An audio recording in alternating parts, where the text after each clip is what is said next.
Now we go into our wide receiver section. And this week I've gone with Mike Williams of the Chargers as he squares off against the Titans. Last week, Mike Williams was actually battling through an ankle injury. However, he was plenty productive last week against the Dolphins, catching all six of his targets, 116 yards, and finished off with a touchdown. That was pretty good for a nearly 24 points and a top five finish for wide receivers last week. Williams has now actually topped 19 fantasy points in four out of the last five healthy games. The big playability is far too good to kind of pass up this week. He's a field stretcher, he's a red zone presence, and he's someone that you need to pick up. Speaking of big plays, there's no better matchup for Williams than the Tennessee Titans, who are giving up in excess of 41.9 points per game to wide receivers down the field. This is a week, again, as mentioned before, that you need to win. And Mike Williams is an absolute must start. He's a 30 wide receiver who needs to be in your lineups as you look to win your fantasy matchups and hopefully progress to week 16. So that's Mike Williams against the Titans. Che, who have you got? Or before I go into what I've got to give some pushback on Mike Williams. How do you know he's going to stay healthy throughout the game? You just said that he's come back from an ankle injury and he's been very, very banged up this season. How do we know that he's not going to bow out? Like, because it seems like there's been some sort of quote unquote alleged plague going on in that locker room with regards to the wide receivers there at the skills position at the Chargers. How do we know that he's not going to get injured?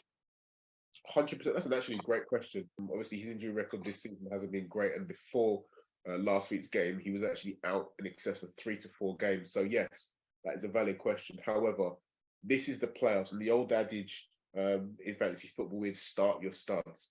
And Mike Williams is indeed a stud. And when a stud comes back from injury like he did last week and performed in the way he did against the Dolphins, who are Dolphins again, who are no slouches, by the way. They are a good team, and ultimately they'll have their say in the AFC. But the Chargers managed to at home and deliver, and he most certainly delivered for his team. As mentioned, 116 yards and a touchdown coming back from that ankle injury.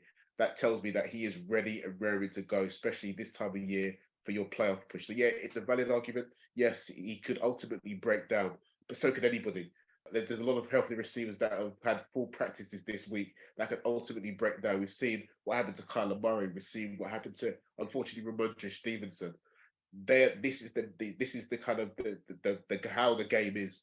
This is why we love it. So yes, Mike Williams could actually go down, but what we've seen, the body of work we've seen so far, this is the guy who needs to be in your lineup. And as we saw against the Jacksonville Jaguars, the Titans are there to be taken, especially in the secondary. And as an ex-receiver who is a bully boy receiver and a quarterback who is more than ready to use his arm, he is someone that needs to be in your lineup. So again, valid concern, but he's got to be in your lineups this week. Fair enough, fair enough. My wide receiver for this week is none other than Brandon Ayuk, wide receiver for the San Francisco 49ers. This is an obvious pick here. We know Deebo Samuel's got an MCL sprain. He's out for the foreseeable future, albeit there's reports that he's going to be back or should be back or hopes to be back before the end of the regular season.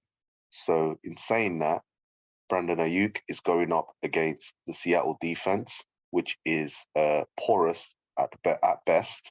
And the thing about it is, looking at Brock Purdy, I think his name is Brock or Purdy, the quarterback, standing in or backing up for Jimmy Garoppolo. The guy looks like he's good, man. The guy looks like he's making reads. He's throwing in traffic. He's making a lot of the intermediate reads, and he's also adjusting very, very well as far as like seeing the coverages, the blitzes, and also using his right reads as far as which receivers to go for, and his safety blankets and his safety options.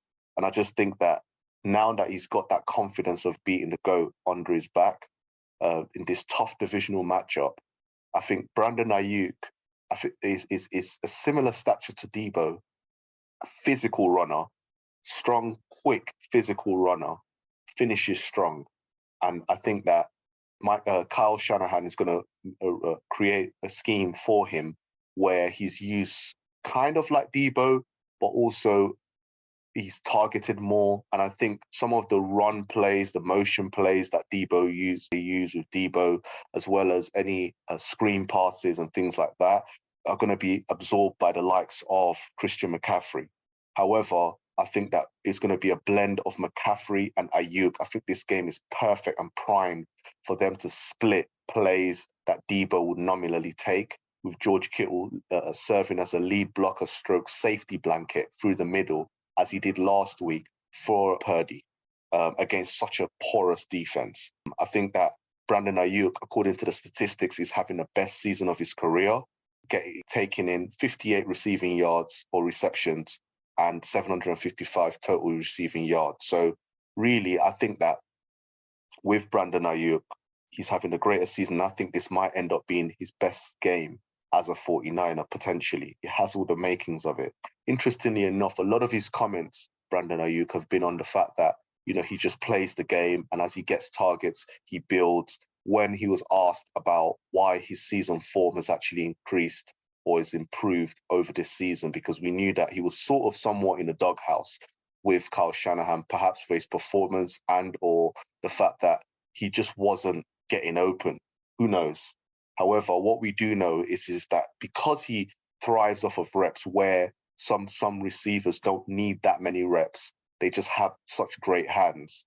That sounds like he's more of a streaky wide receiver. And so for this week, the game plan to feed him the ball serves his style of play, as far as him being a confidence player, a rhythmic player, a player that needs lots of touches, and a player that needs to be continuously utilizing an offense to feel like he's part of it and to feel like he's actually contributing, in that he's outputting the results and being productive. And so for that reason, my wide receiver for this week is Brandon Ayuk. Great pick up. Just going back to what you said about Brock Purdy, I mean, this guy, I know it's kind of off topic, but I just kind of admire this guy's play. I mean, for a rookie to go up against the GOAT, as we like to say, Tom Brady, he was fantastic. I mean, 60-21, 185 yards, 2 touchdowns. He was absolutely fantastic. Now we go to Brandon Ayuk, and I think now he's got a quarterback who is actually able to make the throws, even more so than Jimmy Garoppolo. And I think that's definitely going to provide someone like Ayuk with that platform to be able to perform. Because again, Deebo Samuel looks like he's not going to play. He didn't practice today. We're talking about Wednesday this week, so he didn't practice. We'll see what happens in the other reports, both on Thursday and Friday. If he's not a go, then obviously someone like a Brandon Ayuk is going to be absolutely fantastic this week as they go up against the Seahawks, who ultimately, they're not particularly great against wide receivers. I think we saw this last week when they faced off against Carolina. They can be got at both on the ground and in the air. And again, someone like a Brandon Ayuk is going to absolutely feast because of that. So yeah, he's a great pickup, and I've got no kind of pushback on that. I think he's going to be he's a solid pickup for anyone looking kind of start in week 15. Good stuff. Good stuff. Yeah, again, tell us what you think. Tell us who you've picked for your week 15 matchups at the running back position. Check with us. Ask us if you want our opinions. Put that in the comment section. Drop us a comment. Check us out on Twitter. Engage with us. Talk to us. Tell us what you think. You can find us on Twitter at @call_huddle.